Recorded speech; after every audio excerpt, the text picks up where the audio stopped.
Hi everyone, welcome back to my channel. So इस video में मैं आपको बताऊंगी कि आपको बायो के एनसीईआरटी को कैसे रीड करना है कि आपका 360 और 360 स्कोर है। पर उससे पहले काफ़ी सारे बच्चों का ये क्वेश्चन रहता है कि हमें बायो के एनसीईआरटी को पढ़ना कितनी बार है। तो देखो, इसका ऐसे तो नंबर फिक्स नहीं है, आपको जितनी बार टाइम मिलता है आपको उतनी बार पढ़ना है। पर किस चैप्टर की एनसीईआरटी कितनी बार पढ़नी है वो आप पे डिपेंड करता है। जो चैप्टर आपका वीक है उसकी एनसीईआरटी आपको ज़्यादा बार पढ़नी होगी कंपैरेटिवली जो चैप्टर आपका स्ट्रॉन्ग है।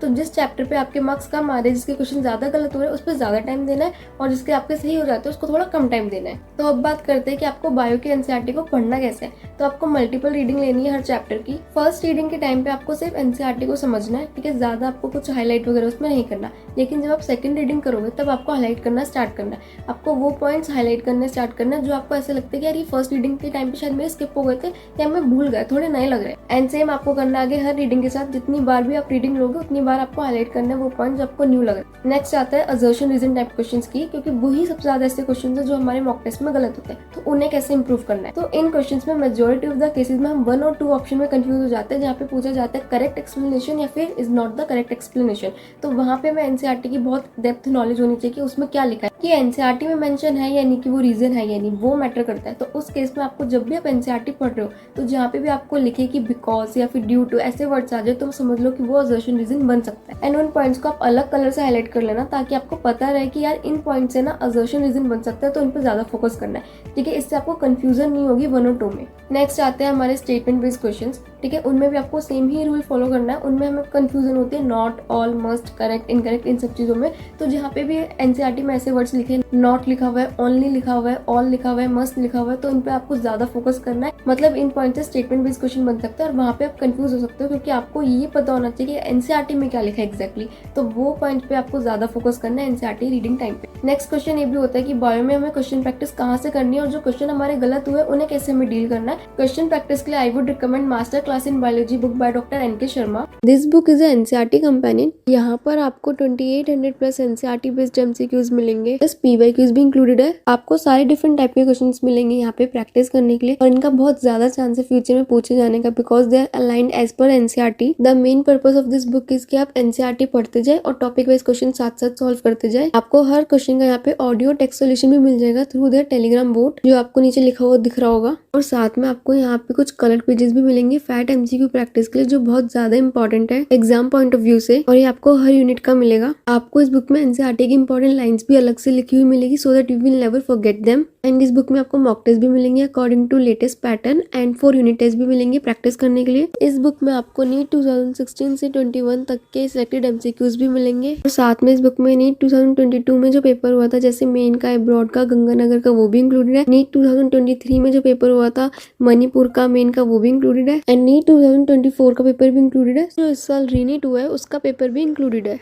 So guys, if you're planning to buy a book for question practice, then you can go and buy this book. इसका जो लिंक है मैं डिस्क्रिप्शन और कमेंट बॉक्स में दे दूंगी। एंड जल्दी से अपनी क्वेश्चन प्रैक्टिस स्टार्ट कर दो। ये बुक क्लास 11th के लिए भी अवेलेबल है, उसके ऊपर भी मैंने वीडियो बनाई है। वीडियो का लिंक आपको डिस्क्रिप्शन में मिल जाएगा, वहाँ पर उसके फीचर्स और बाय करने का लिंक आपको मिल जाएगा। तो जो भी क्वेश्चन आपके गलत होते हैं क्वेश्चन प्रैक्टिस करते टाइम या फिर मॉक टेस्ट में, तो उनको आपको कैसे करना है। अलग से मिस्टेक नोटबुक बनाने का कोई फायदा नहीं है, मैंने भी नहीं बनाई थी, क्योंकि वो आप फिजिक्स केमिस्ट्री में कर सकते हो, बट बायो के लिए आपको बार बार एनसीईआरटी करनी है। तो जितना ज्यादा हो सकता है आप उसी में सब कुछ लिखो, ताकि एनसीईआरटी रीडिंग करते टाइम आपका सब कुछ एक साथ रिवाइज हो जाए। कुछ ऐसा ना हो कि यार एक बार एनसीईआरटी करनी है फिर ये देखना है फिर वो देखना है, इतनी जगह सेग्रीगेट ना हो मटेरियल, एक जगह कंसाइज कर लो।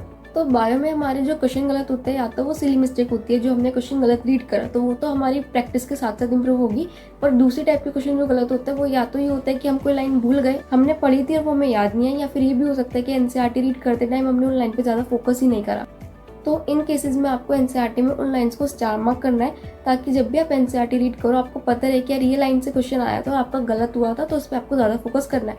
ये वो लाइन है जो आप भूल जाते हो या फिर आपके दिमाग से स्किप हो जाती है। तो इस तरह आप उन लाइन्स पे ज़्यादा फोकस करोगे और इवेंचुअली आपकी सारी मिस्टेक्स इंप्रूव भी होती रहेगी, and no need to make any mistake notebook. Next आपकी मोस्ट इंपॉर्टेंट थिंग आती है जो बच्चे यूजुअली स्किप कर देते हैं, वो डायग्राम्स। ठीक है, आपको एक भी डायग्राम स्किप नहीं करना है, आपको उसका लेबलिंग भी आ सकती है एग्जाम में, प्लस उसके नीचे जो लिखा होता है उसकी इलस्ट्रेशन वो भी आपको पढ़नी है, बिकॉज बहुत सारे पॉइंट्स ऐसे होते हैं जो सिर्फ डायग्राम के नीचे लिखे होते हैं और वो थ्योरी पे कहीं पे भी नहीं होते, तो वो आपको इलस्ट्रेशन स्किप नहीं करनी है, आपको सारी रीड करनी है, प्लस आपको समरी भी रीड करनी है और जो इंट्रोडक्शन होता है वो भी रीड करना है। जब आप चैप्टर पढ़ने के बाद समरी रीड करोगे ना, देन यू विल रियलाइज कि समरी में भी कुछ पॉइंट्स ऐसे होते हैं जो कहीं पे भी नहीं होते चैप्टर के अंदर, तो आपको समरी भी पढ़नी है एंड वो भी बहुत इंपॉर्टेंट है, एंड उन पॉइंट्स को आपको हाईलाइट करना है ताकि आपको बार बार ना रीड करना पड़े। चैप्टर के बाद आपको सिर्फ वही पॉइंट्स रीड करने हैं जो आपने समरी में हाईलाइट करे, बिकॉज बाकी सब तो ऑलरेडी आपका गिवन है चैप्टर के अंदर, जो पॉइंट्स नहीं गिवन वो आपने हाईलाइट कर ली। एंड देन आपको इंट्रोडक्शन भी पढ़ना है चैप्टर का, प्लस आपको जहाँ पे भी साइंटिस्ट के बारे में दे रखा है आपको वो भी पढ़ना है, ठीक है। साइंटिस्ट का आपको ऐसे सब कुछ नहीं पढ़ना, बट जो भी उनका कॉन्ट्रीब्यूशन रहा है साइंस में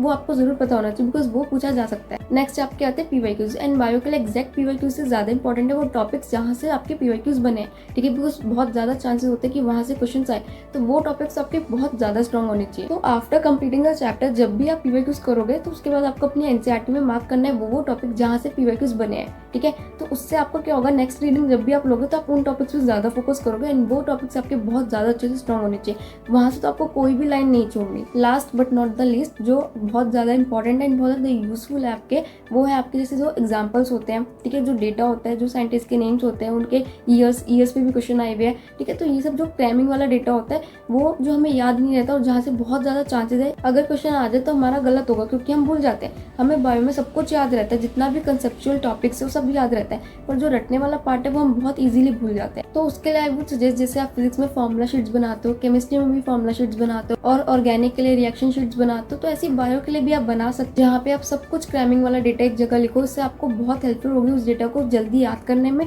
और आप भूलोगे भी नहीं।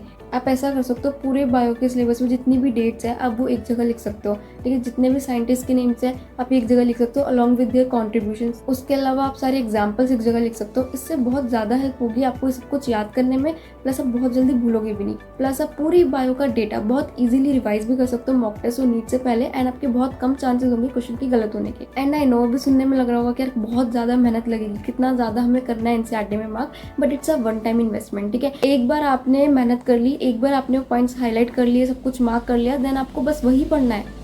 नीट से पहले या किसी भी मॉक टेस्ट से पहले आपको पूरी एनसीईआरटी रीड नहीं करनी है, ना ही इतना टाइम होता, ठीक है। आपको यही हाईलाइटेड पॉइंट्स रीड करना है ताकि आपका जल्दी जल्दी रिवाइज हो जाए सब कुछ। एंड आप माइंड मैप्स भी बना सकते हो बीच बीच में क्विक रिवीजन के लिए। सपोज आपका भी सिलेबस चल रहा है एंड आपका प्रीवियस चैप्टर्स जो है वो आपको क्विकली रिवाइज करना है आपके करंट चैप्टर के साथ, तो अगर आपके पास माइंड मैप्स है तो आप बहुत इजीली 15 to 20 मिनट्स में उसके थ्रू पूरा चैप्टर गो थ्रू कर सकते हो, ताकि एकदम से ब्लैंक आउट ना हो जाए। तो आप अपने माइंड मैप्स भी बना सकते हो। प्लस इफ यू वांट कि मैं आपको माइंड मैप्स प्रोवाइड करूँ अपने टेलीग्राम चैनल पर, जिसका लिंक आपको डिस्क्रिप्शन में मिल जाएगा, तो उसके लिए आपको एक बहुत छोटा सा काम करना है, बस आपको इस चैनल को सब्सक्राइब करना है, वीडियो को लाइक करना है एंड आगे शेयर करना है, जितना ज्यादा आप शेयर कर सकते हो। जैसे ही मेरे यूट्यूब चैनल पे 5 के सब्सक्राइबर्स हो जाएंगे, I will upload all the mind maps of all the subjects, not only bio, सारे सब्जेक्ट्स के मैं अपलोड कर दूंगी टेलीग्राम पे। तो प्लीज जल्दी से 5 के सब्सक्राइबर्स करवा दो and all the very best आपकी प्रिपरेशन के लिए।